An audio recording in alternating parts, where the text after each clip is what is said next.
Arrêtez-moi ça. Arrêtez-moi ça. Arrêtez-moi ça.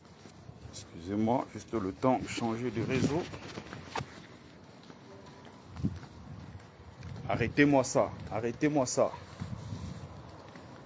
Pourquoi toi, mon frère, t'insultes ma tribu? Pourquoi toi, ma soeur, t'insultes mon village? Arrêtez-moi ça. Mangez ensemble. Vivons ensemble. Le brave artiste Longuet Longuet. Salut fraternel et patriotique à toi. Pourquoi toi, ma soeur, t'insultes ma tribu? Pourquoi toi, mon frère, t'insultes mon village? Le Cameroun est un pays laïque. Le Cameroun est un pays bilingue. L'Afrique en miniature, c'est le Cameroun. Bienvenue sur la page de Bertie le Kamite, l'imperturbable négro-thérapeute, défenseur des causes justes qui avance malgré les vents contraires. En espérant que la courte vidéo vous apportera un plus. Vie, force, santé à vous. Pluie des bénédictions ancestrales. Bienvenue sur la page du notable que je suis, Numbeso Mboumbon, porteur propagateur du savoir ancestral, descendant de la dignité et de ceux qui n'ont jamais trahi. Alors, je vais parler vite fait ce matin de la surface de réparation. Parce que je pense que c'est quelque chose de très très important. C'est très important, pourquoi? Parce que, bon, je pense que notre peuple n'est pas suffisamment sensibilisé sur la question. Je pense que les gens ne sont pas suffisamment renseignés sur la question. J'insiste dessus sur la surface de réparation qui est la poste centrale. Pourquoi? Parce que les gens doivent savoir comment le régime de Biya fonctionne. Et pour que les gens comprennent le mécanisme. Alors là, je ne vois pas le nombre de personnes connectées. Je ne vois pas de commentaires pour l'instant. Je ne sais pas ce qui se passe. J'espère que je suis bien connecté. Hein. J'espère que je suis connecté. Parce que là, je ne vois pas. Ça ne s'affiche pas du tout. Mais j'espère que je ne suis pas en train de parler dans le vide. Je vois bien que je suis en direct. Peut-être ma page est aussi très très signalée, fortement signalée. Et pour ceux qui sont en ligne, s'il vous plaît, n'oubliez pas, mettez le maximum de likes, mettez le maximum de cœur. Alors, pour être très concret, c'est un live qui va durer 10-15 minutes, j'espère. Le dernier en date, événement en date, c'est l'accueil chaleureux de Issa Chiroma Bakari dans le Grand Nord. Disons que il a fait Garoua, il y a eu beaucoup de monde, il a fait Maroua, il y a eu une liesse populaire. Il y a beaucoup de gens qui sont sortis pour accueillir Issa Chiroma Bakari. Il a été célébré, il a eu un bain de foule, il a eu ce moment-là que les hommes politiques adorent, n'est-ce pas, avec leur population, avec leurs sympathisants et tout ça. Leurs militants et sympathisants. Donc ce qui se passe, c'est quoi? C'est que Issa Chiroma Bakari est nordiste. Il faut comprendre comment le régime de Biya fonctionne. L'objectif ici, c'est quoi? C'est de cantonner chaque leader politique de l'opposition à sa zone géographique d'origine. C'est-à-dire quoi? Issa Chiroma Bakari est nordiste. Le point culminant, le point central, le point focal pour la libération du Cameroun se passera à Yaoundé, à la poste centrale. Ce n'est pas ailleurs. Je ne sais pas si les gens se rendent compte. Donc, qu'est-ce que le régime fait? Vous pouvez faire tout ce que vous voulez au Cameroun. Tant que ça ne touche pas Yaoundé, tant que ce n'est pas à la poste centrale, c'est une perte de temps. Voilà comment le système fonctionne. C'est-à-dire que Issa Chiroma Bakari, on le laisse faire son concert, son meeting, même si ce n'était pas un meeting politique à proprement parler, mais on le laisse rassembler autant de monde comme il veut. On le laisse s'agiter si vous voulez. Dans cette zone-là, parce qu'on estime que, bon, Issa Chiroma Bakari, il est de là-bas.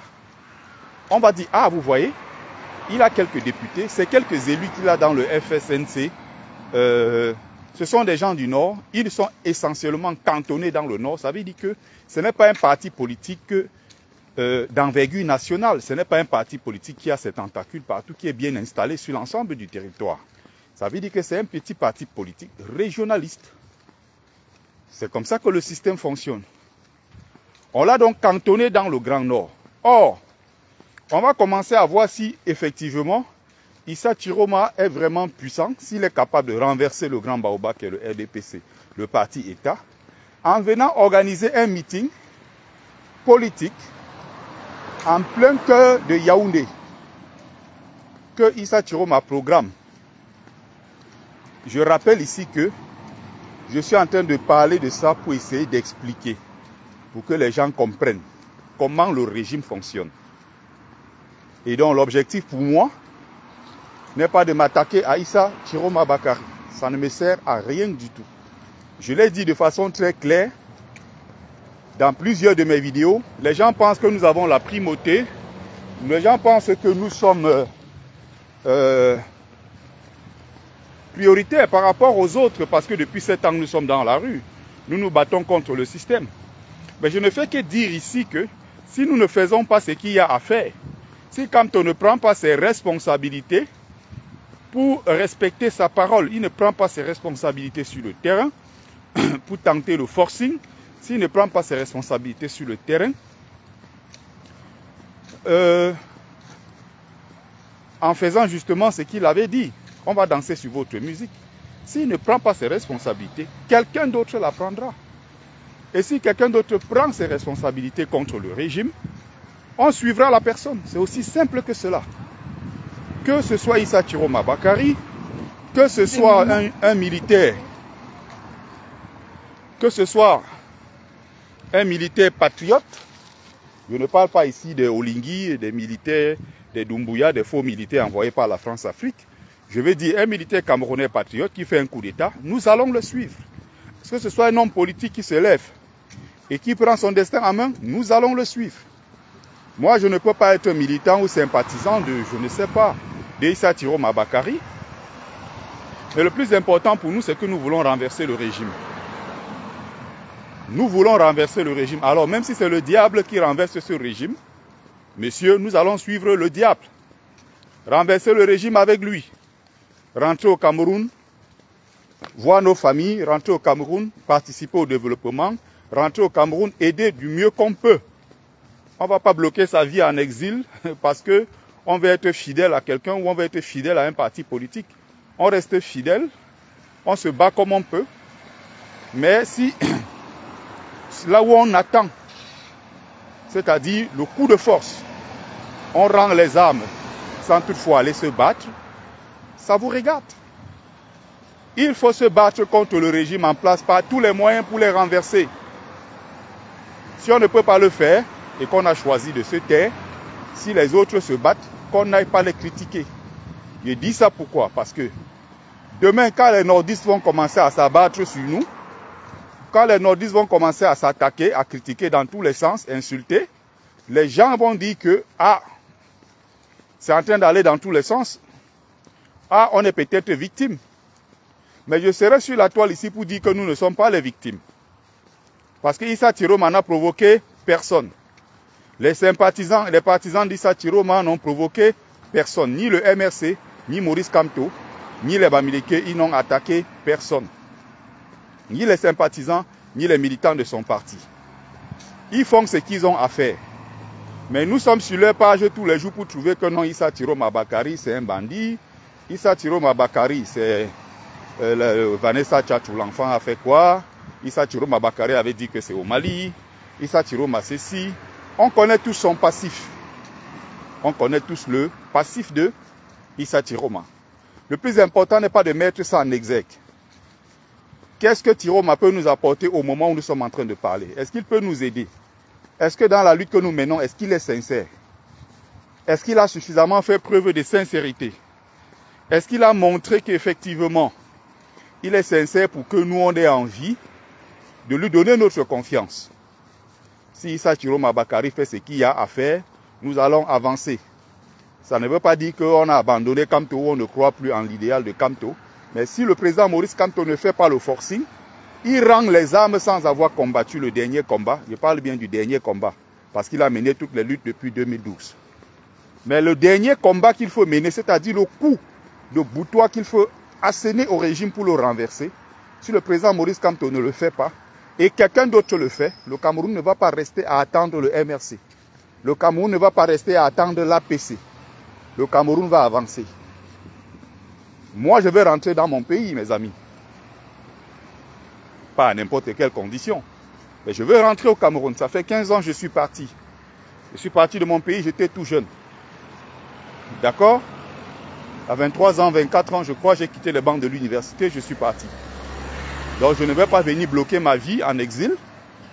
Parce que j'ai envie de faire, preuve de, je ne sais pas, de témérité ou de quoi que ce soit. Je suis téméraire, mais en même temps, attention, je ne suis pas suicidaire. Je suis téméraire, je ne suis pas suicidaire. Je veux rentrer dans mon pays, je vais aller m'installer chez moi, tranquille. Je vais aller pleurer ma mère, je n'ai pas encore fait le deuil. Je vais aussi aller me marier, je vais aller faire mes enfants, je vais aller faire ceci, je vais aller faire cela. Je vais aussi aller construire l'immeuble comme tout le monde, fait terminer les travaux, je vais dire, je vais aller faire ci, je vais aller faire ça. Je vais aller sur place dans mon pays, m'asseoir au village. Il faut que je rentre m'asseoir sur la chaise. Grand notable que je suis. Mon berceau, bon. Il faut que je rentre sur la terre et me connecter à mes ancêtres. Que j'aille m'asseoir au lac pour discuter avec eux. Là maintenant en présentiel. Hein? Il faut que je fasse des choses. Donc j'ai donné 7 ans de ma vie, c'est largement suffisant. Je ne suis pas le seul Camerounais. Les autres peuvent aussi donner 7 ans. D'autres peuvent donner 20 ans, 30 ans. C'est selon ce qu'ils peuvent donner. Moi j'ai donné 7 ans, je n'irai pas au-delà. Donc quand nous on fait des lives comme ça, pour expliquer un certain nombre de choses, je vois des gens qui viennent sortir pour donner des leçons. Oh, vous avez abandonné à la dernière minute. Oh, à quelle heure? Oh, si vous êtes fatigué, descendez du train. Hein, Donc les gens, il y a des tonneaux vides et parfois en faux profil. Ce sont eux qui veulent venir nous montrer aujourd'hui qu'ils aiment trop Kamto plus que nous. Qu'ils soutiennent trop Kamto et que nous ne soutenons même pas Kamto. Que non, ils sont tellement des grands fans de Kamto. Des idiots, des tarés. J'ai vu encore certaines personnes s'acharner sur la personne de, je vais dire sur la combattante Sandy Boston. J'ai vu des gens s'acharner sur elle en disant, oh, vous avez trahi, vous quittez comme ça à quelle heure, vous avez abandonné Kamto, oh, blablabla, blablabla. J'ai vu même des Lilliputiens, des gens qu'on n'a jamais vus dans cette lutte, des gens qui ne se sont jamais prononcés, s'attaquer en disant que, oh, c'est pas le moment, vous voulez décourager les gens. Donc vous voulez dire que si le MRC ou le président Kamto, s'ils ne sont pas au pouvoir, le Cameroun va s'arrêter. Si je comprends bien. On n'ira nulle part, les choses n'avanceront pas dans ce pays si Kamto n'est pas président. Mais vous êtes sérieux? Je dis ça pourtant, je ne m'entends pas avec Sandy Boston. Hein? Elle m'a même bloqué sur toutes ses pages. Ça ne m'empêche pas si elle fait des bonnes choses ou elle prend peut-être des belles initiatives. Ça ne m'empêche pas de dire que oui, oui. Ce qu'elle fait, je trouve ça raisonnable. J'en parle sur ma page depuis au moins 2 semaines. J'ai aussi pris des coups. Je dis bien depuis au moins 2 semaines. Avant qu'elle ne commence même à parler de ça, j'avais pris position de façon très claire. C'est celui qui va mener la dernière bataille, le combat final là, qui va aller s'installer au pouvoir. Sortant de l'opposition, je précise bien. Si nous ne le faisons pas, nous ne menons pas la bataille que nous devrions mener pour prendre ce pouvoir, ceux qui sont du Nord ou ceux qui sont je ne sais d'où, qui sont des partisans de Issa Thiro Mabakari, il faut les laisser tranquilles. Je dis bien, il faut les laisser tranquilles, ils n'embêtent personne, ils ont dit qu'ils sont derrière leur leader. Si leur leader est un faux type et que Issa Thiro Mabakari, en réalité son projet consiste à tromper des gens par des artifices pour demain remettre le pouvoir au RDPC, c'est son problème. Mais du moment, j'estime que du moment où ils ne nous ont pas attaqués, ils n'ont pas attaqué les partisans de Kamto, ni le MRC, ni Kamto lui-même, et qui sont restés mesurés dans leurs propos, ils n'ont jamais été, ils n'ont pas débordé. Je ne trouve pas utile d'aller les attaquer en disant que Issa Thiro Mabakari est un pion du régime qui est en mission pour remettre le pouvoir au RDPC. Je vois des gens souvent débordés d'ingéniosité, bon, dans le mauvais sens, parce que parfois des gens, parce qu'ils ont une forte audience, ils croient qu'ils sont plus intelligents que les autres, quoi. Parce qu'ils ont une forte audience, ils croient parfois qu'ils ont toujours raison. Et c'est d'autant plus... c'est triste tout ça, pourquoi? Parce qu'au final, quand tu peux analyser, n'est-ce pas, leur niveau de culture, ne serait-ce que du niveau de culture générale, c'est le Ouattaraout, quoi. C'est-à-dire que c'est le Ouattaraout total. Il n'y a rien dedans, il n'y a rien au fond. C'est maïs, comme on dit. Quand tu vas interroger, n'est-ce pas, leur culture politique, il n'y a pas grand-chose au fond. Mais comme ils ont une bonne audience, ils se disent que comme ils parlent, ils sont forcément pertinents. Restez dans ce que vous avez à faire. Maurice Kamto a été humilié à plusieurs reprises. Voilà encore l'humiliation ultime devant la Cour constitutionnelle. Le président Kamto s'est mis de côté, il fait ses publications de temps en temps.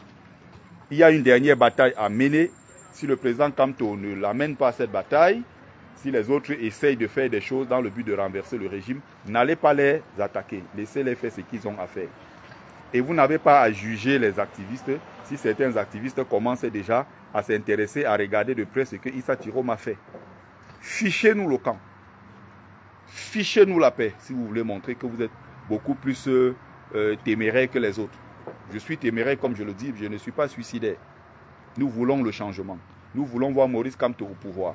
Nous avons mal de voir comment, après 7 ans de sacrifice, tout ce que nous avons donné aujourd'hui, nous soyons dans une histoire de on va confier nos votes à qui? Il faut une consigne de vote. Kamto a été écarté. Alors qu'on a passé 7 ans à dire changement par les unes et dans la paix. Changement par la paix et dans les unes. On a passé le temps à chanter ça. Ça a finalement abouti à quoi? À rien du tout, parce que nous avons été doublement humiliés. Nous avons été humiliés. Donc, ce que Issa Tirom Abakari fait, ce qui compte, ce n'est pas ce qu'il a fait au nord, ou au Grand Nord en général. Ce qui compte, c'est ce qu'il va faire, ce qu'il sera capable de faire à la poste centrale à Yaoundé, qui est le lieu même, la surface de réparation, comme le dit Patrice Ngadan. C'est là-bas qu'on va libérer le Cameroun. C'est là-bas que ça se passe. C'est-à-dire que c'est la même poste centrale qui est souvent investie quand il faut, n'est-ce pas, célébrer la victoire des Lions indomptables. Quand les Lions gagnent une Coupe d'Afrique, on est tous à la poste centrale pour crier « Les Lions sont forts » avec la canne Paul Biya est fort. Les Lions ont gagné cette Coupe d'Afrique par la magnanimité du chef de l'État. Grâce à sa magnanimité, on a gagné cette Coupe d'Afrique grâce... ils utilisent cette très haute instruction du chef de l'État. Ils ont des choses comme ça qui racontent des inepties pareilles pour soutenir Paul Biya et montrer que Paul Biya, n'est-ce pas, c'est le grand lion. Quand il y a des victoires, on va célébrer ces victoires-là où? À la poste centrale. Bon, maintenant, quand il y a aussi des mouvements de libération, quand on veut exprimer notre ras-le-bol en tant que peuple, il faut qu'on nous laisse aussi célébrer, exprimer ce ras-le-bol à la poste centrale. Pourquoi on nous empêche? Donc, vous avez vu le cas Cabral Libi, pion du régime évidemment. Même pour être député, il ne l'a pas fait à Yaoundé, il est allé dans un village là-bas, Ezeka et tout. Pourquoi les gens du RDPC en veulent à Maurice Kamto? Pourquoi Maurice Kamto n'est pas allé aux élections de 2020? Ils ont misé des milliards, ils ont dépensé, ils sont à pratiquement 50 milliards aujourd'hui que l'État du Cameroun a dépensé pour écarter le MRC, écarter Maurice Kamto de la présidentielle. Vous avez bien remarqué en 2020, quand le MRC voulait aller aux élections, que pour déposer même les dossiers, c'était très difficile. Il fallait aller dans les préfectures, aller dans les sous-préfectures. Dès que les candidats du MRC arrivaient, on dit que non, le chef n'est pas là. On dit, ah non, non, non, non, le sous-préfet a voyagé. Ils ont tout fait pour déposer les dossiers et n'ont pas pu. Avant même que la décision de Kamto soit prise de ne pas aller aux élections, on avait déjà commencé à voir comment certaines personnes se détachaient. Le RDPC a donc infiltré le MRC. Ils se sont dit, ok, on n'ira pas aux élections. Et c'était la meilleure décision politique de ce 21e siècle. Depuis les 20-30 dernières années au Cameroun, c'est la meilleure décision politique que le MRC décide de ne pas aller aux élections. Mais quel a été donc le résultat? En 2025, il devait avoir élections législatives et municipales. Le même RDPC a décidé de reporter à mai ou mars, je crois, 2026. C'est-à-dire qu'on va continuer à payer, n'est-ce pas, des députés, payer des conseillers municipaux, on va payer tous ces élus, on va. Ça fait des milliards que l'État du Cameroun a dépensé en violant la constitution de notre pays Juste parce qu'il fallait empêcher un homme qui s'appelle Maurice Kamto d'aller aux élections. Donc quand quelqu'un vous dit que oh, pourquoi Kamto avait refusé d'aller aux élections en 2020, il faut dire à cette personne qu'il y avait les élections en 2025, Kamto pouvait se rattraper, mais ils ont décidé de proroger le mandat des députés, des élus de toute façon, d'1 an. Juste parce qu'il fallait empêcher Kamto d'aller aux élections. On a donc chanté changement par les unes et par la paix. Par la paix et dans les urnes. On a chanté ça pendant 7 ans. Et maintenant, il faut passer à l'action. Donc, il faut que les gens arrêtent de nous dire que non, le président Maurice Kamto est dans un silence stratégique. Depuis, s'il ne parle pas, c'est parce qu'il est en train de faire un plan. Moi-même, je veux y croire. On a encore jusqu'en octobre. Donc, je ne veux pas me précipiter pour le moment. Mais on attend, on est en train d'observer, on l'attend au virage, on l'attend au tournage, et que, au tournant. Et que les gens ne commencent pas à nous raconter des inepties comme quoi, oui, il a fait sa part, et ce Kamto là où il a fait sa part. Non, c'est lui qui a amené le peuple jusqu'à là où nous sommes aujourd'hui. Il doit terminer ce qu'il a commencé. Et donc pour terminer ça, c'est à la poste centrale. Soit il crée, peu importe ce qu'il va créer, il faut qu'il crée les conditions pour que ces élections ne se tiennent pas et qu'on réorganise le jeu électoral et qu'on le réintroduise dans ce processus électoral. C'est à lui maintenant de faire ce qu'il faut faire. S'il ne le fait pas, quelqu'un d'autre va le faire. En politique, on n'attend pas. La nature a horreur du vide. Donc, le président Maurice Kamto n'a pas fini ce qu'il a commencé depuis longtemps. Et nous devons être là pour l'accompagner dans ce processus-là. Il faut qu'on aille jusqu'au bout de ce qu'on a commencé. Et nous sommes là, ces soldats sont toujours disponibles pour l'accompagner. La diaspora est présente, mobilisée derrière un seul homme qui s'appelle Maurice Kamto. Et nous lui faisons confiance. Mais en même temps, on est téméraire, on n'est pas suicidaire. Si ça ne va pas dans la bonne direction, nous aurons le droit, le moment venu, de dire stop. Donc, Issa Tiroma Bakari est cantonné dans le Grand Nord. Il n'est pas venu à la poste centrale. Cabra Libi, il est allé quelque part à Ezeka là-bas, on l'a laissé parce que bon, c'est à Ezeka, il peut tourner comme il tourne, ça c'est pas le problème, on le laisse à Ezeka. L'objectif ici, c'est de passer un message subliminal au peuple en disant, vous voyez, c'est un bassa. Pour se faire élire, qu'est-ce qu'il a fait? Il a allé dans son village là-bas à Ezeka se faire élire. Parce qu'ailleurs, de toute façon, il n'a aucun poids politique.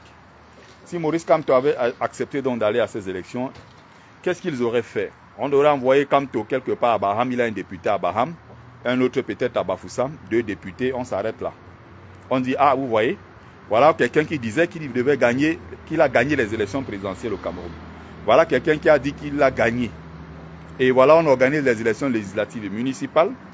Il se trouve à avoir seulement 2 députés dans son village. On devait faire en sorte qu'il n'y ait aucun député du MS dans le Grand Nord, aucun député, ni maire, ni conseiller municipal à Yaoundé, aucun à Douala, aucun dans toutes ces villes-là. On devait cantonner Kamto où? Dans un petit coin là-bas à Baham. On allait dire, ah, vous voyez, c'est un leader communautaire. Son parti politique, MRC, n'a pas d'envergure nationale. C'est un petit parti politique d'envergure régionaliste. Hein? Un parti régional, c'est un parti politique régionaliste. Vous comprenez? C'était ça la technique du régime. Et donc, regardez les autres, hein, vous voyez l'UDC d'Ndamjoya, on va donner quelques 2-3 députés, ça va s'arrêter dans le Noun. Vous voyez, il y a quelques partis politiques. Bon, on prenait à l'époque Paul Éric Kingé, on fait comme ça, bon voilà, il fait semblant, il dit bon, il est dans l'opposition, on lui dit bon, va dans ton fief en Djombe Pendia, ça s'arrête là. Quel autre parti politique? Il y a tous ces partis politiques là, vous voyez au final, qu'est-ce qu'on fait? On les cantonne dans des petites régions. Et on fait du RDPC, le seul parti politique d'envergure nationale, vous voyez, qui est installé sur l'ensemble du territoire. Voilà comment, c'est comme ça que ces gens-là fonctionnent. Donc, le premier point, Issa Tiroma Bakari pour mobiliser dans le Grand Nord, ce n'est pas ça le plus important. Il faut mobiliser à Yaoundé la poste centrale parce que c'est le point de départ du lancement même du chassement. C'est le point de départ même de ce régime. C'est de là où on va partir pour chasser le régime. Vous avez vu dans notre pays, depuis 2017, il y a une guerre fratricide dans le nord-ouest et le sud-ouest. Est-ce que vous avez vu Yaoundé a bougé? Non, Yaoundé est tranquille. Est-ce que vous avez vu toute la partie francophone du pays avoir des difficultés? Non, le pays fonctionne, les gens se lèvent, les gens vont à les occupations. Le pays est debout, l'État est debout comme ils disent. Est-ce que vous avez vu ce genre de choses-là du côté de Yaoundé? Non, non, non, non. Du moment où vous êtes là-bas au sud-ouest, vous êtes au nord-ouest, tous les Camerounais qui sont là-bas peuvent être kidnappés par l'armée. Ça, ce n'est pas leur problème. Le pouvoir suprémaciste Boulou considère que le point de départ et d'arrivée, l'alpha et l'oméga du Cameroun, c'est Yaoundé, la capitale. Donc, il peut y avoir Boko Haram dans l'extrême nord, Boko Haram dans le nord à Garoua, peu importe. Il peut y avoir même des luttes là-bas. Il y a eu des guerres communautaires entre les Moussoulgoum, les Arabes Shoah et tout ce que vous avez vu là-bas comme guerre fratricide dans cette zone de notre pays. Ça n'intéresse pas Yaoundé parce que Biya lui-même disait, comme vous le savez, tant que Yaoundé respire, le Cameroun vit. Donc, guerre dans le Nozo, ça n'intéresse pas le pouvoir en place parce que Yaoundé n'est pas concerné. Quand il y a eu des manifestations, il y a eu des grèves et tout ce qui est, comment on appelle ça, le ghost town. Hein? Quand il y a eu des villes mortes, non, Yaoundé n'était pas concerné. Les gens se levaient le matin, chacun allait à son boulot, il faisait ce qu'il a à faire. Donc, Kamto lui-même a mobilisé les gens. Quand Kamto a mobilisé les gens, c'était où? Kamto a mobilisé les gens, c'était à Bafoussam. On a laissé là-bas que bon, on fait ce que tu as fait, mais ça c'est à Bafoussam, c'est périphérique. On a laissé Kamto mobiliser un peu, mais là, quand c'est Yaoundé, on fait tout pour caler Maurice Kamto. Pourquoi on envoie Maurice Kamto à Bafoussam? Bon, c'est un Bamileke, qu'il aille là-bas dans leur capitale de Bamileke, là à Bafoussam. Il va faire ce qu'il a à faire là-bas. Ça ne nous intéresse pas. Pourquoi? Parce que, bon, on estime que Maurice Kamto, c'est un Bamileke, il allait réunir ses frères du village ou à Bafoussam. C'est tout, ça s'arrête là. Bonjour, brave combattant Michael Demi. Bonjour, Madeleine Yonda. Bonjour, Élise Dos Reis. Pablo, Alex Pablo, qui est là depuis le début. Vous voyez? Donc, voilà la technique du régime. Voilà comment il fonctionne. Donc, il y a des gens qui pensent que non, Issa Thiro Mabakari a trop fait parce qu'il a rassemblé quelques gens. Oh non, non, ça ne veut rien dire. Politiquement, ça ne signifie rien du tout. C'est quand il aura fait ça sur place à Yaoundé. C'est quand il aura mobilisé 10 000, 20 000, 50 000, 100 000 personnes à la poste centrale pour renverser le pouvoir en place, qu'on va dire que oui, il a fait. Parce que mobiliser les gens à Yaoundé, même si Issa Thiro Mabakari aujourd'hui vient ici en diaspora, il dit qu'il vient rencontrer les Camerounais de la diaspora. Même s'il réunit 1 million de Camerounais ici, ça n'aura aucun effet, aucun impact. Comme tu as réuni 78 000 personnes ici à Paris, ce qui n'a jamais existé dans l'histoire. Mais il est parti aux élections, on l'a recalé, tout simplement. On a rejeté son dossier arbitrairement. Un dossier qui était pourtant complet. Pour un homme qui est procédurier comme lui et qui est un juriste chevronné.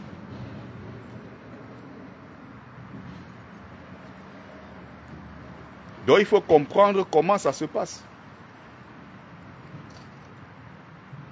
Vous voyez? Donc le vrai l'échec est individuel. Tout le monde abandonne par Kamto. Il faut savoir que si tu mets encore ce genre de commentaires ici, Emmanuel Kiki, tu seras bloqué. Je n'ai pas de compte à rendre. Qui t'a dit ici qu'on abandonne Maurice Kamto? Apparemment, tu viens d'arriver. Tu arrives et tout d'un coup, boum, tu mets ton commentaire. Après, je le live d'ailleurs, je vais te bloquer. Donc, mets tout ce que tu as à mettre comme commentaire en attendant que je te vire. Déjà, Emmanuel Kiki Chanel, ça ne veut rien dire. On ne sait pas qui tu es. Il n'y a pas de photo, il n'y a rien. Tu apparais comme ça en faux profil, raconter des conneries. Je rappelle que depuis 9 ans aujourd'hui, parce que j'ai commencé cette bataille ici, en 2016, hein, j'ai commencé mes premières manifestations dans les rues ici en France, on est en 2016. J'ai commencé à m'impliquer dans le changement à partir de 2016. Je l'ai toujours fait en vidéo. Donc, tout le monde me voit, on connaît mon nom, mon visage est connu. Je ne peux pas, je prends certains risques. Je sais qu'il y a des endroits où je ne peux plus aujourd'hui, par exemple au Cameroun, me rendre à cause des risques que je prends. Donc je n'ai pas l'intention de venir perdre mon temps sur les réseaux sociaux avec des tarés, des connards ou des connasses, je ne sais pas les qui viennent me donner des leçons. Je ne reçois des leçons de personne. Si vous n'êtes pas content, vous voulez montrer que vous défendez Kamto plus que tout le monde, mettez-vous déjà en vrai profil. Quand on a les couilles, on se met en vrai profil. Tu es Batoufam, j'en ai rien à foutre. Tu es Batoufam, j'en ai strictement rien à foutre. Ton argument, c'est de me dire que tu es Bamileke. Il faut comprendre que je déteste profondément ce genre de Bamileke. Donc ne laissez jamais, c'est souvent vous le problème. C'est que vous laissez croire aux gens que il y a certaines choses que nous on soutient parce que ce sont nos frères Bamileke. Je déteste viscéralement certaines personnes, les Bajans de Diable Momo, les gens Gatsi, et tous ces gens-là qui passent leur temps à casser Camto, à casser le MRC, qui passent le temps même à noyer les différentes luttes que nous menons. Et ces Bamileke-là qui passent leur temps à détruire toutes les luttes même que notre communauté essaye de mener pour regagner notre honneur et notre dignité tant bafouée dans ce pays. Donc quand tu me sors ton argument de je suis Batoufam, je crache dessus, je pisse dessus que tu sois Bamileke, Batoufam. J'en ai strictement rien à foutre. Ça ne m'intéresse pas que tu sois Bamileke. Ce qui m'intéresse, c'est que tu sois un homme digne, que tu sois un homme debout et non un Bamileke à genoux. Comme j'ai encore vu hier, quelqu'un a présenté une connerie encore dans un groupe WhatsApp. Je suis allé là-bas répondre que fichez-moi le camp avec vos histoires de milliardaires Bamileke. Parce qu'il y a un Bamileke où c'est EcoBank a fait quoi? 215 milliards de quoi a fait, je ne sais même plus quelle connerie il racontait hier.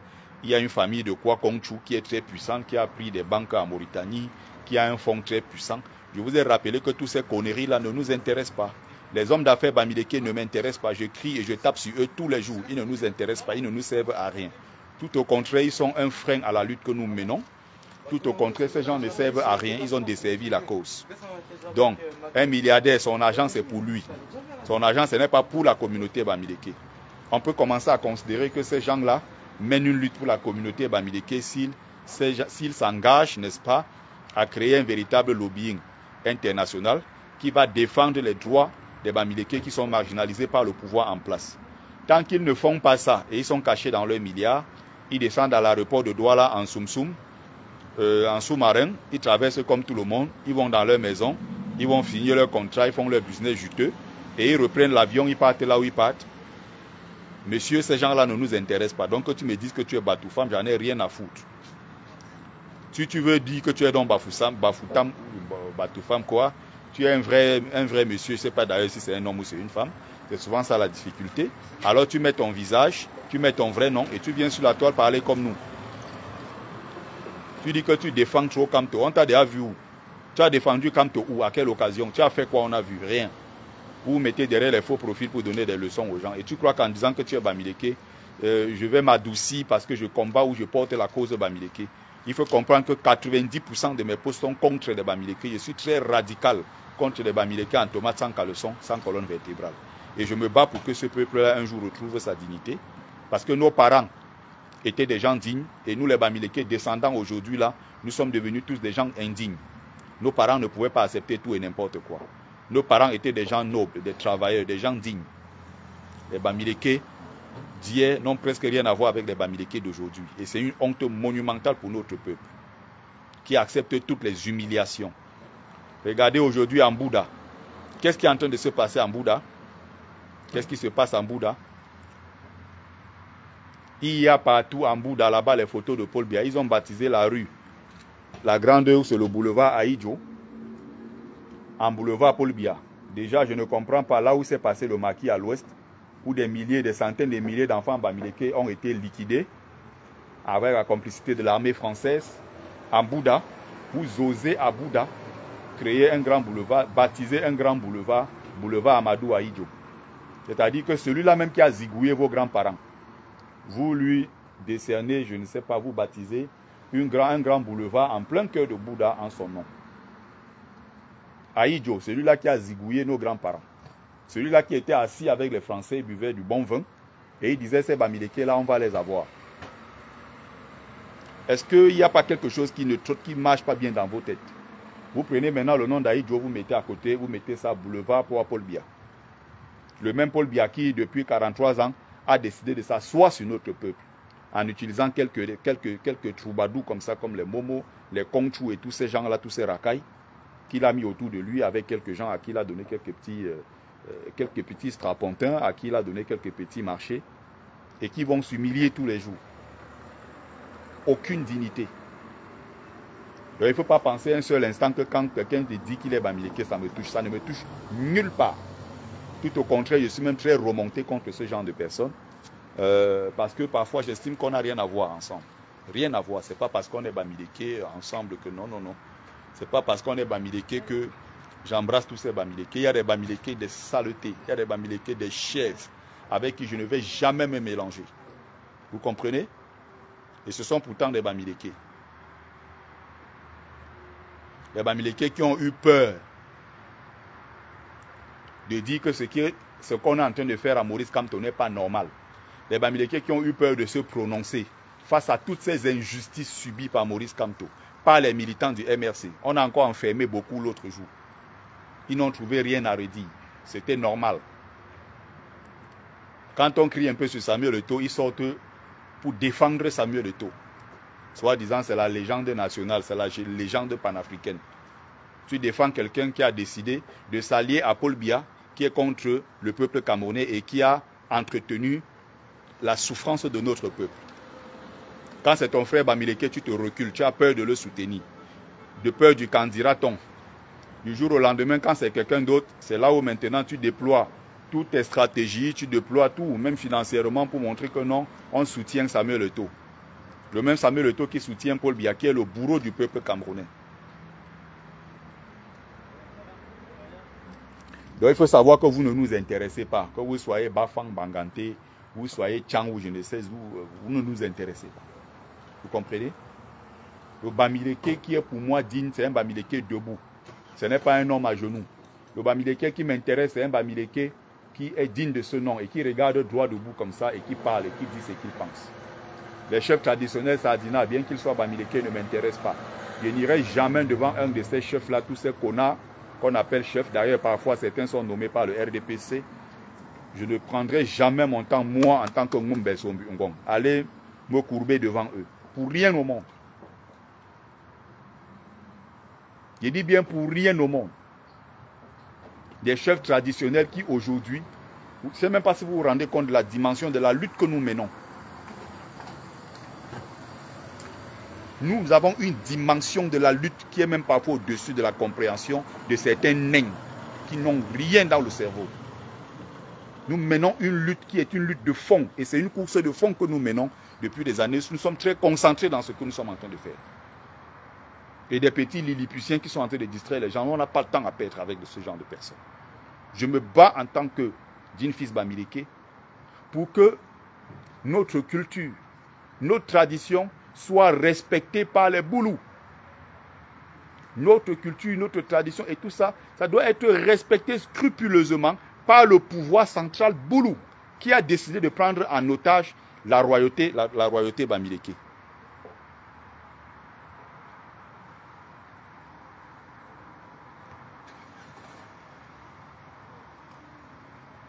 Nous ne voulons plus jamais ce que nous avons vu récemment à l'Ouest. Un chef traditionnel, le vrai héritier, est chassé. Vous avez vu ce qui s'est passé à Galim, à Bouddha là-bas. Ce sont les mêmes là qui sont en train de dérouler le tapis rouge à Paul Biya.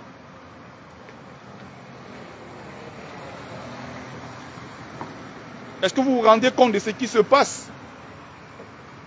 Que le sous-préfet vient garer la voiture lors des funérailles, on arrête quelqu'un, on vient le mettre dans la voiture du sous-préfet pour l'amener à la chefferie. Hey, non, je n'ai jamais vu ça. Je n'ai jamais vu ça de toute ma vie. Moi, en tant que notable, j'ai honte de ce qu'on est en train de faire de la culture Bamileke. On vient, le sous-préfet qu'on appelle le chef-terre, vient garer la voiture, la Toyota VX là. Il vient, il gare ça. Il y a les funérailles. Les notables et tous ces gens qui sont autour du chef, qui sont censés arrêter le successeur pour aller au LACAM avec lui. Ce n'est plus ceux-là qui arrêtent le successeur pour amener au LACAM. C'est le préfet, le sous-préfet qui vient, soi-disant chef-terre, qui vient se garer. Il gare la voiture, on ouvre, on arrête le chef, il envoie les gendarmes. Les gendarmes, depuis quand arrêtent les chefs à l'Ouest? J'ai envie de le savoir. Le gendarme va arrêter quelqu'un, on met dans la voiture du sous-préfet, on s'en va avec, et les Bamileke ne disent rien. Ils voient ça passer. Et ces mêmes chefs-là, des saletés. C'est moi, Ngumbe Sombungong, qui parle, je m'appelle Sikanti. Et ils savent là où on se retrouve. Ils vont faire quoi? Rien du tout, parce qu'ils sont illégitimes.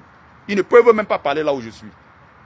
Moi, quand je parle au nom du peuple Bamileke, parce que j'ai cette mission que j'ai reçue de mes ancêtres. Ils sont là, ils m'écoutent pendant que je parle.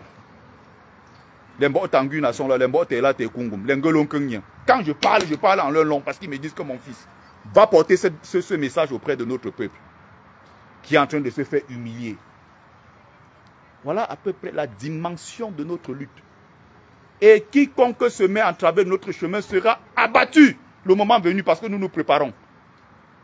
Ça sera terrible. On n'est pas en train de rigoler. Donc que ce soit ces intellectuels Bamileke Sadina, que ce soit l'élite politique Bamileke Sadina, que ce soit les chefs traditionnels Sadina, que ce soit, ces gens-là nous ont trahis. Nous les dénonçons parce qu'ils nous ont trahis. Et on ne peut en aucun cas accepter ce genre de choses. Ça, c'est le piétinement, c'est l'humiliation. Regardez de plus en plus, j'ai vu quelques déséquilibrés l'autre jour qui sont venus me dire en commentaire que oh, le Gandoura, ce n'est pas l'invention des Aoussa, le Gandoura n'est pas les affaires, ce n'est pas l'invention des nordistes. Mais j'ai dit, j'ai l'impression que j'ai affaire à, je ne sais même pas. Il faut être un peu moins prétentieux quand vous venez sur ma page. On est d'accord? Il faut être moins prétentieux quand vous venez sur ma page. Et ça m'étonne parce que on a affaire ici à des gens qui sont sur ma page depuis des années.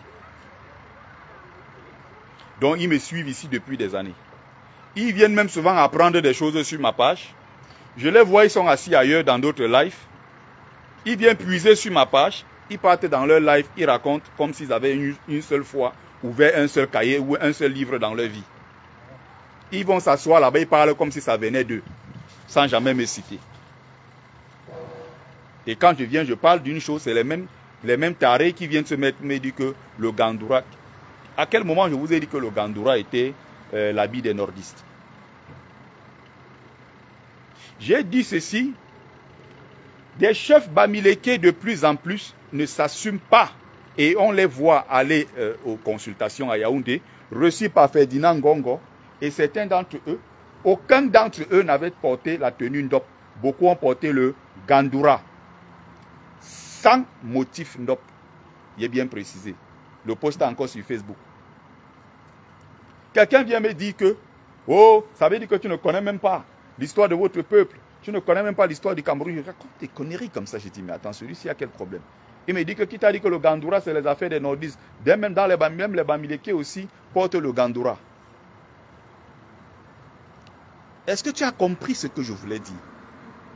Est-ce que tu as compris le sens de mon message que je voulais porter? Je peux porter le t-shirt. Ngongo m'invite au palais. Je viens en tant que chef traditionnel. Je porte ce t-shirt, je m'assois.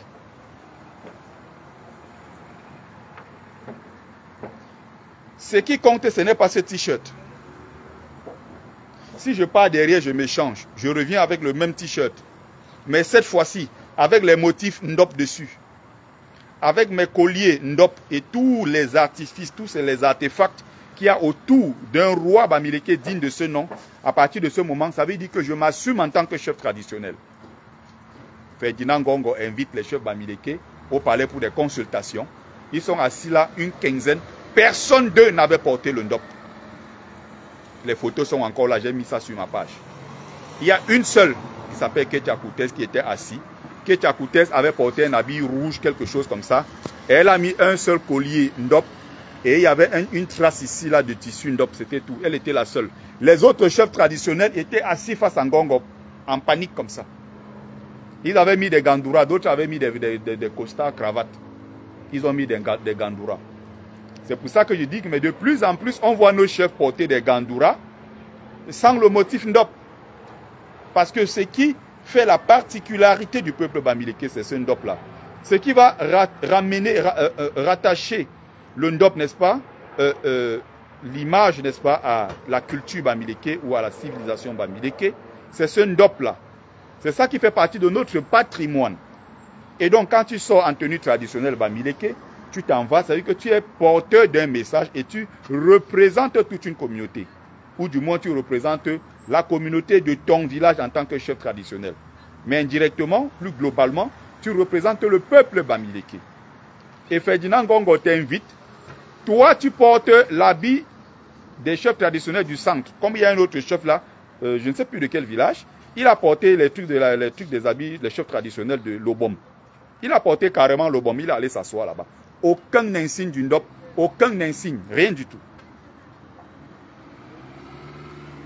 On a de plus en plus nos chefs qui s'habillent comme ça.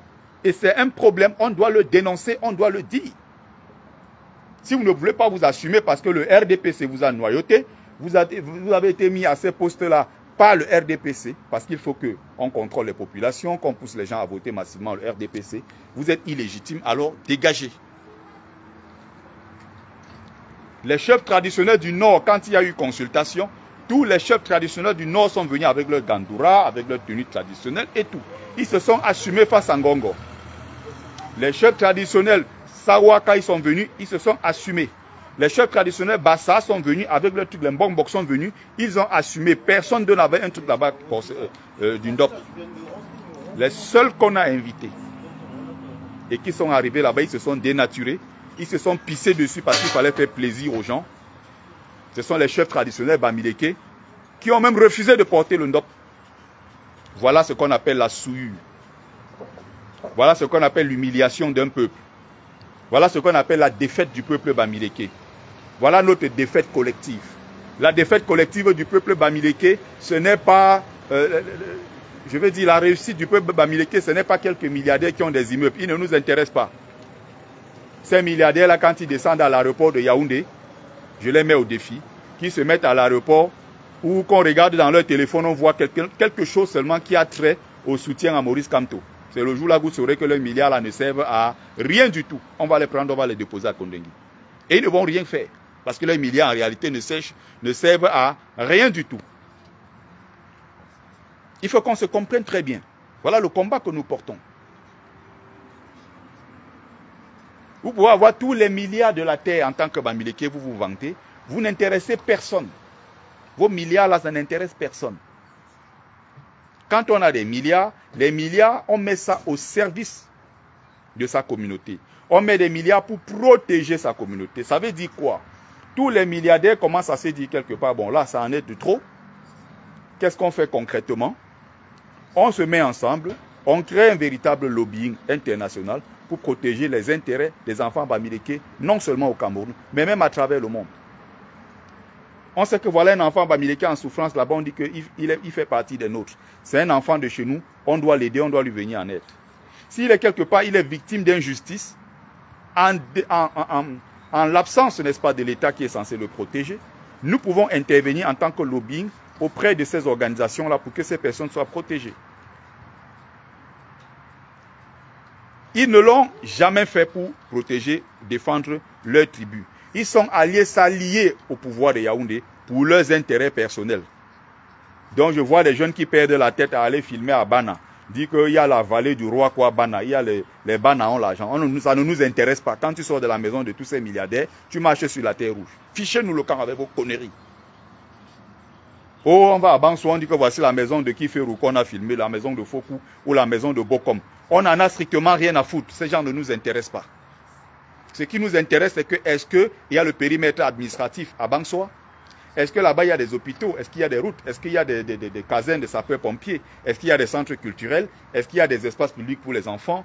Est-ce qu'il y a la sécurité dans le village? Est-ce qu'il y a le périmètre administratif?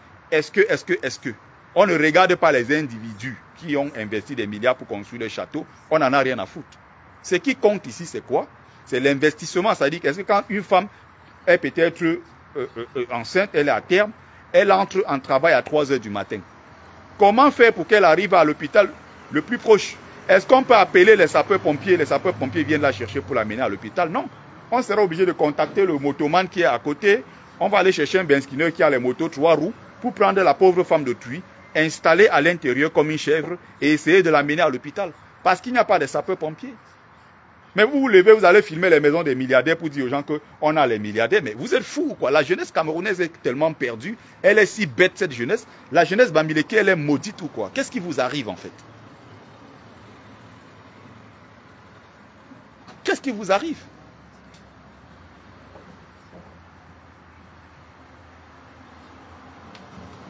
Est-ce que vous comprenez le sens du combat que nous menons? qu'aujourd'hui les Boulous arrivent à l'ouest, sur 42 sous-préfets et préfets à l'ouest, il y a 38 qui sont Boulous. Et ce sont eux qui arrivent maintenant à l'ouest qui décident que tel sera chef traditionnel.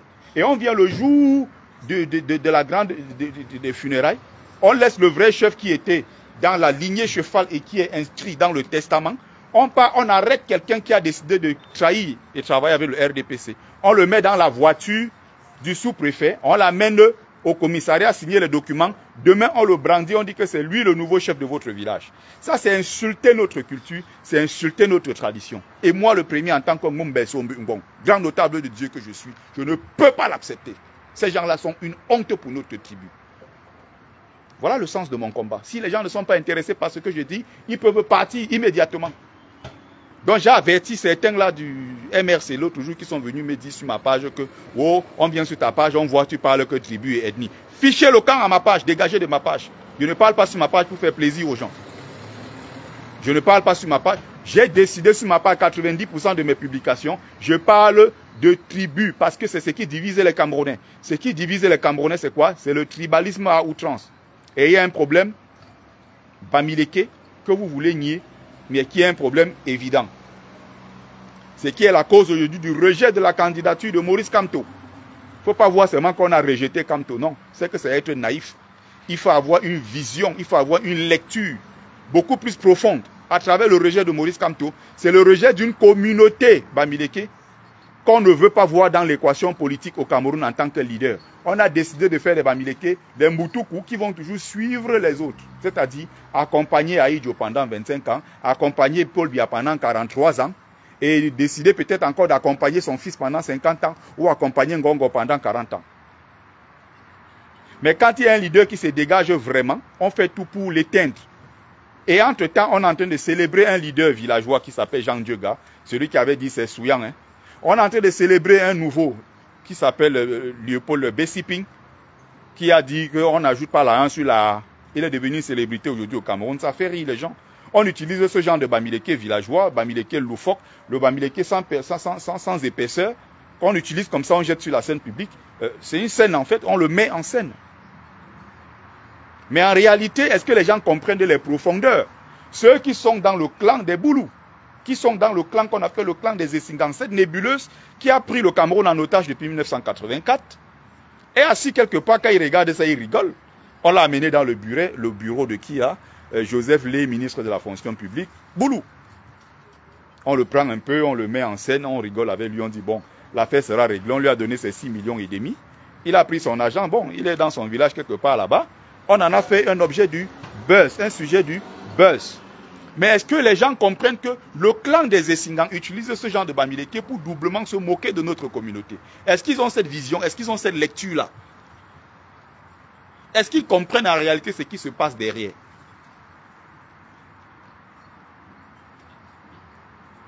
C'est pour ça que nous travaillons sérieusement. C'est pour ça que nous nous informons.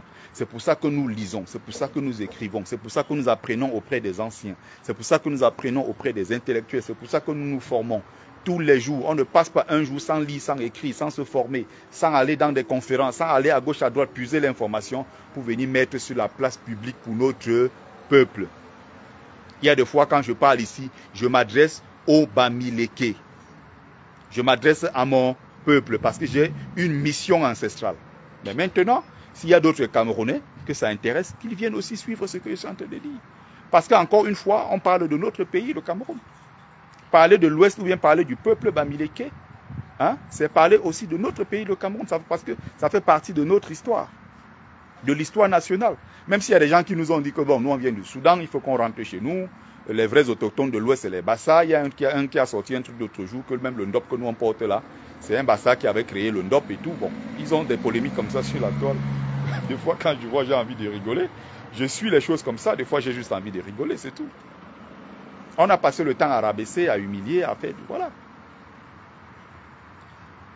Et Dieu merci, il y a beaucoup qui ne sont pas Bamileke, qui m'écoutent.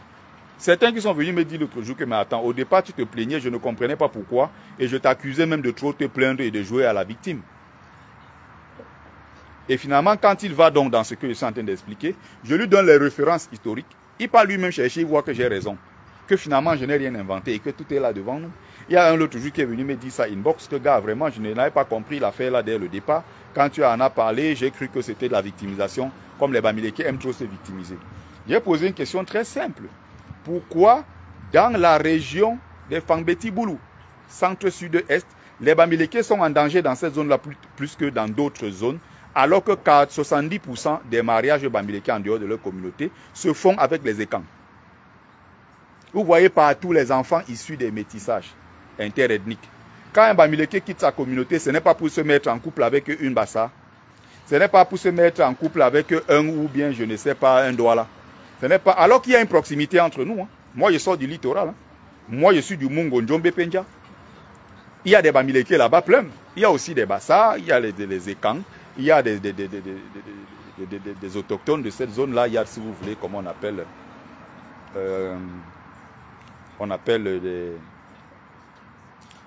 les bafounes et tout ça, bon, les abords en général et tout le reste. Vous voyez? Ça dit quoi? Dolé. Je suis là, Freeboy. Tranquille, j'arrive. Moi, mais viens courir. Voilà. Mais pourquoi 70% donc de ceux-là qui vont se mettre en couple? Vous entendez métissage. Un enfant Bamileke, vous entendez toujours que bon, je suis de double culture, je suis de culture Bamileke et de culture, vous allez toujours entendre Beti. Nous, on fait plus d'enfants avec des Beti, moins avec des Bassa, moins avec des Douala, et encore moins avec les nordistes. Vous allez très peu voir des enfants Bamileke issus d'un couple Bamileke nordiste. Mais pourtant, les Bamileke vivent là-bas, ils ne sont pas menacés autant. Les Bamileke vivent à Douala, ils vivent partout dans des zones Bassa, ils vivent partout dans l'ensemble. Ils ne sont pas menacés pour autant. Mais là où les Bamileke sont allés là-bas s'humilier, là où les Bamileke sont allés se mélanger, où ils croyaient qu'en se mélangeant aux gens, en faisant, je ne sais pas, les courbettes comme ils font chez les Boulous, ça va peut-être faciliter les choses. Il n'en est rien.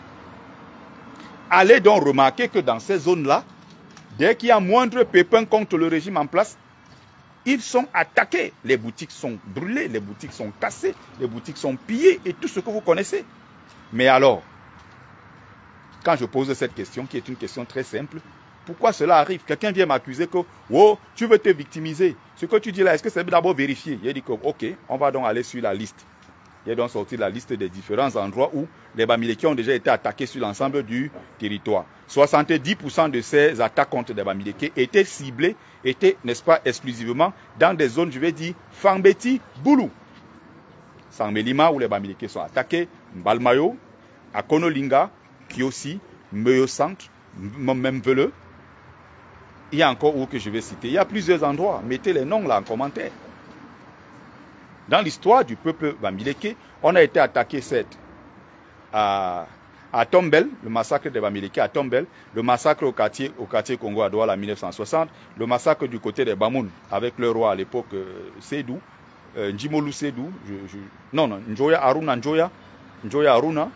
Vous avez le massacre des Bamileke un peu à Loum.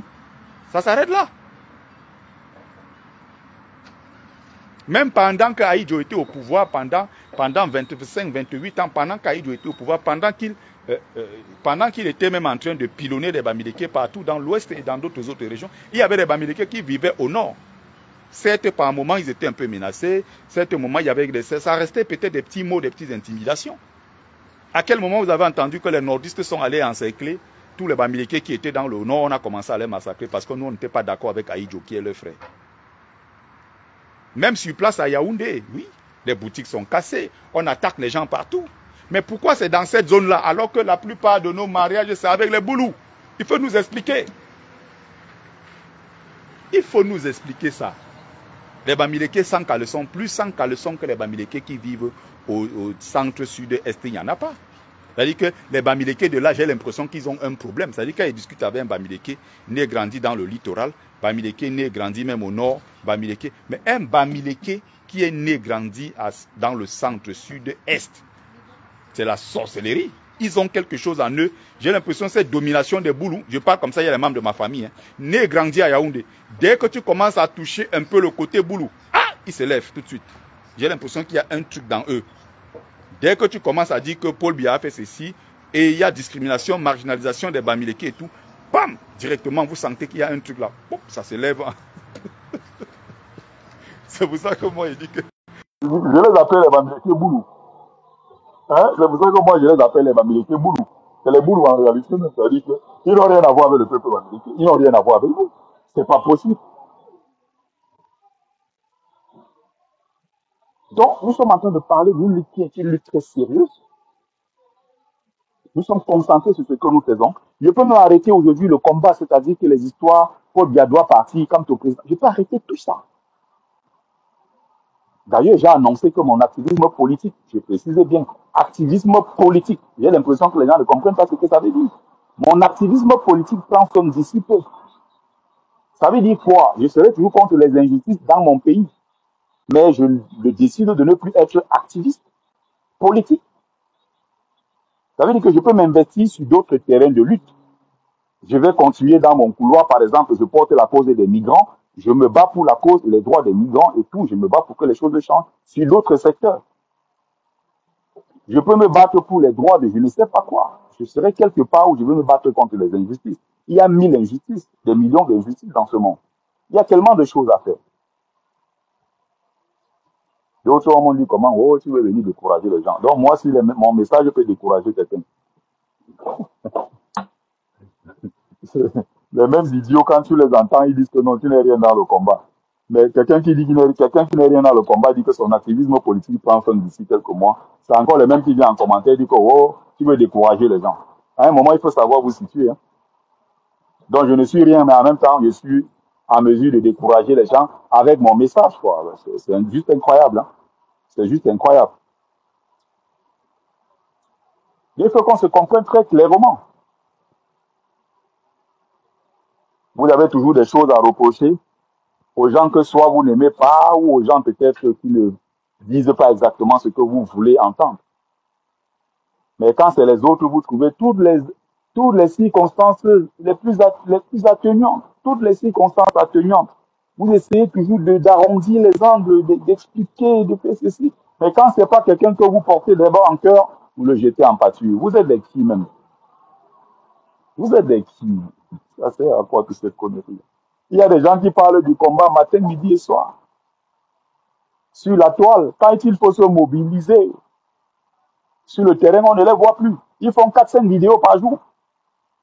Quand on dit mobilisation sur le terrain, ils disparaissent. Opération coup de poing, on ne les voit jamais. Ils sont grands, ils sont combattants sur la toile. À faire des vidéos tous les jours, à faire des posts, à faire des directs, à faire tout, à faire ceci. Pour chaque vidéo, quand vous regardez une seule vue, il est payé, c'est-à-dire tout en menant son combat. Je ne dis pas que ces gens ne mènent pas un combat, mais tout en menant leur combat, ils sont en train de se remplir les poches. Pour chaque vue, l'argent entre dans leur caisse. Ils se font de l'argent. Vous croyez qu'ils sont tellement plus motivés dans le combat que l'équipe peut se lever et faire 5 vidéos par jour. Entre-temps, ils sont payés. Les gens sont dans les 6-7 000 euros tous les mois avec des vidéos. Vous blaguez? Les gens en ont fait un fonds de promesses. Les gens ont fait de ça leur travail. Ils se lèvent matin, midi et soir, ils font des vidéos. Ils commentent tout et ils sont spécialistes en tout et en rien en même temps. Mais quand on dit mobiliser les gens, même dans le pays où vous trouvez là-bas, faites sortir seulement 100 ou 200 Camerounais, vous mettez devant l'ambassade pour mobiliser et faire pression sur le régime. Tu ne les vois jamais. C'est pour venir dans une soirée où on est bien assis, on est content, on explique des choses, on dit on prend la parole, on bavard parce qu'on veut mobiliser les gens pour un événement qui va toujours mettre l'argent dans les poches. On est très content de le faire. Si c'est pour mettre des litiges, pour dire que non, j'ai beaucoup travaillé, il faut vraiment que je sois rémunéré. Voilà le litige, si vous voulez soutenir ce que je fais comme initiative, cotiser à l'intérieur. L'argent coule très vite. On met beaucoup d'argent à l'intérieur et très rapidement. Au moment maintenant de descendre sur le terrain, quand on annonce qu'on a rejeté la candidature de Paul Biya, les mêmes sont sur en ligne, ils font toujours leurs vidéos, ils font leurs posts, ils font ce qu'ils ont à faire. Et après, maintenant, vous voyez les followers bidons, les followers tordus, qui disent que oh, les activistes ont fait quoi? Vous êtes gâtés dans vos têtes.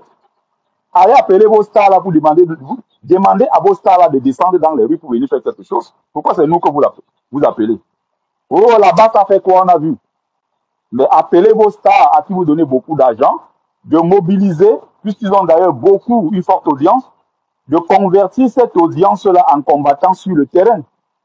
Là, maintenant que ceux-là aillent prendre des risques.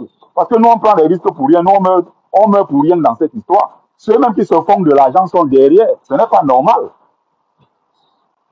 Ceux-là bénéficient de vos largesses.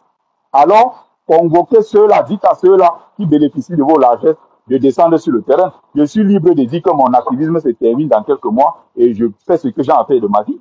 Je m'en fous complètement. Je n'ai pas de compte à vous rendre. Vous ne cotisez pas pour moi, vous ne me donnez rien du tout. Je ne vous demande rien non plus. Donc vos petites leçons de merde là, vous gardez ça pour vous. Je ne vous ai rien demandé. Donc il faut qu'on soit très clair.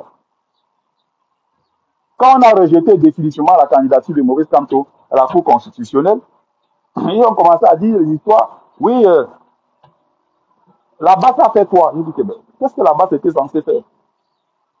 Vos gens là qui font des vidéos tous les jours, à qui vous donnez beaucoup d'argent là, mais allez les voir, demandez à ceux-là de descendre faire quelque chose sur le terrain. Pourquoi ce sera à la base de le faire? Bref, je vais à mon sport avant d'aller à mon jogmassi. Je prenais juste le temps pour faire un truc de 15-20 minutes. Voilà, finalement, j'ai fait 1 heure de live. Voilà.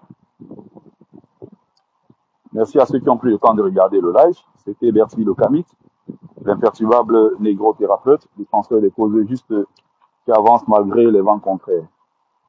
En espérant que ça vous a plu, vie, force, santé à vous. Pluie de bénédictions ancestrales.